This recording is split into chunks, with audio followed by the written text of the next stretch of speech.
So in this video, we're going to talk about revision and the problem of when writing doesn't stop at publication. So if you'll remember about the writing process, we had several stages of the writing process that we talked about fairly early on in the semester. We talked about invention, drafting, revision, editing, which is not the same as revision, publication, and then what? Um, Now, people often forget that publication is a part of the writing process. Publication is when you deliver your writing or your work to its target audience. So, as I said in previous videos, this can be formal publication. You've got a contract with Harcourt Brace, and there you go. Or it can simply be submitting something by clicking send on your email. That's a publication.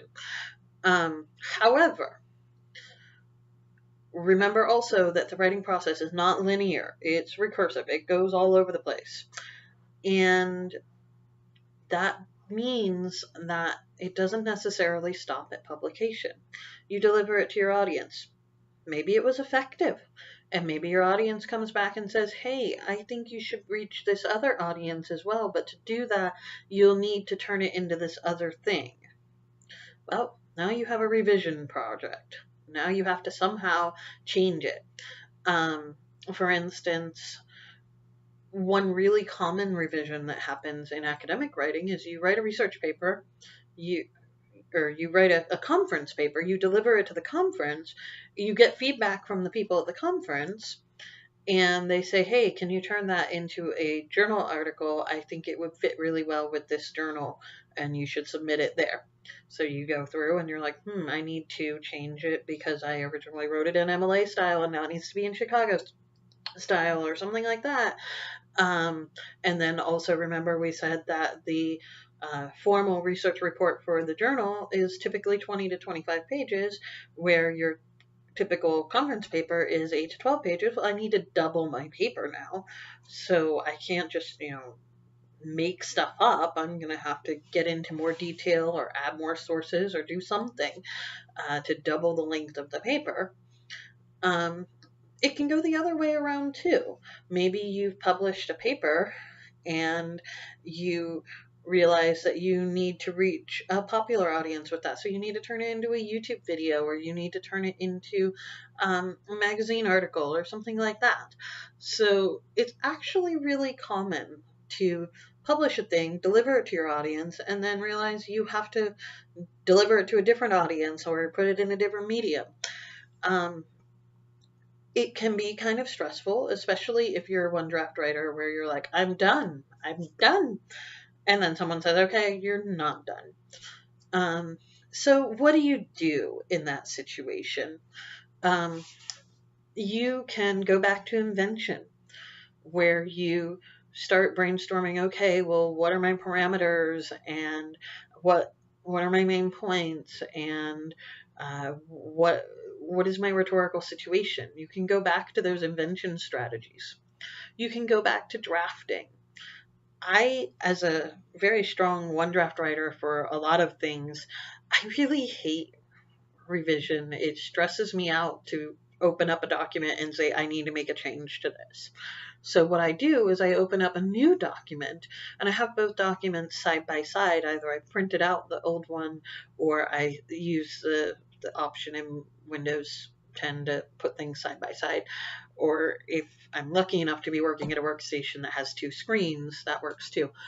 But one way or another, I've got the new document and the old document, and the new document is fresh, clean, hasn't been written in. So that's an option.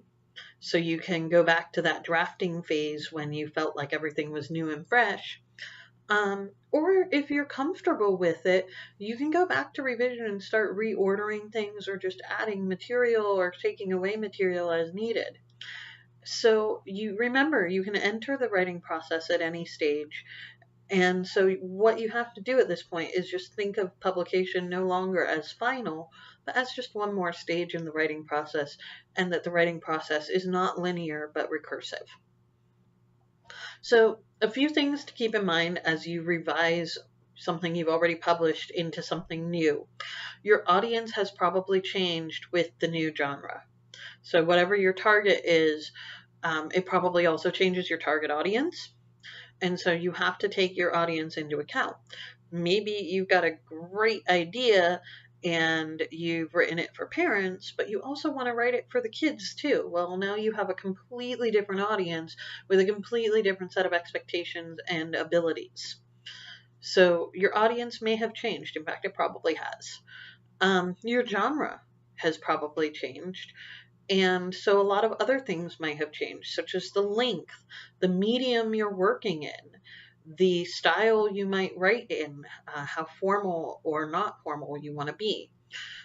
Even your evidence and documentation might change.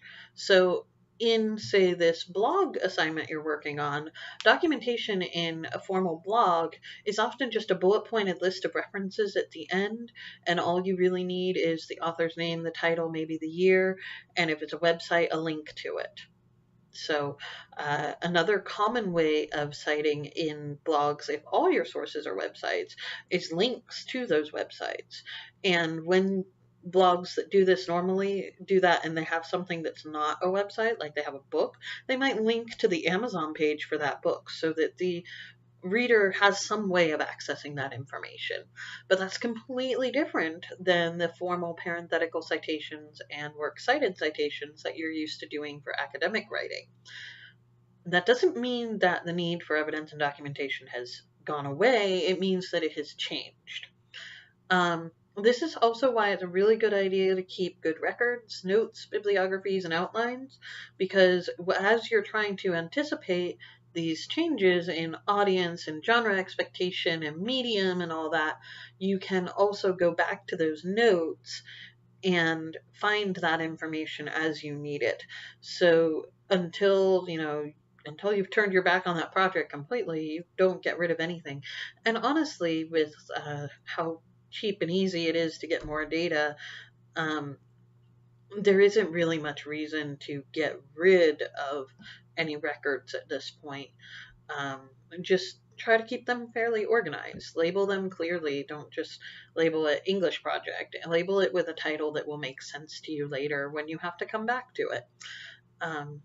So those are my recommendations. Just keep in mind that the writing process is not linear, and it's very, very normal to have to go back and revise something into another entire genre for another entire audience, even after you've published the material the first time round.